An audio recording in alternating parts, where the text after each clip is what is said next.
Wala tayong magagawa talagang, marami ng tuloy-tuloy na kamalian. Hindi ko maintindihan kung sino talaga ang nag-a-advice.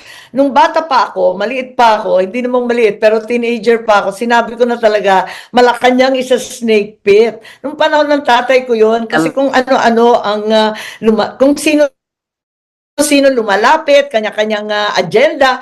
Ngayon, ang nangyayari talaga nakakatakot. Kaya sana pinagdadasal ko lagi ang aking kapatid na mabalik sa tamang landas dahil hindi na tama itong mga pangyayari, itong politika na mapang-api, mangpahigante, hindi na siya ayos. Tutukan natin ang problema ng mamamayan. Balikan natin ang ating tungkulin. Ma'am, hindi ba kayo nag-try na tawagan siya para sabihin na yung sitwasyon ng bansa, ganito, hindi ba siya nakikinig sa inyo?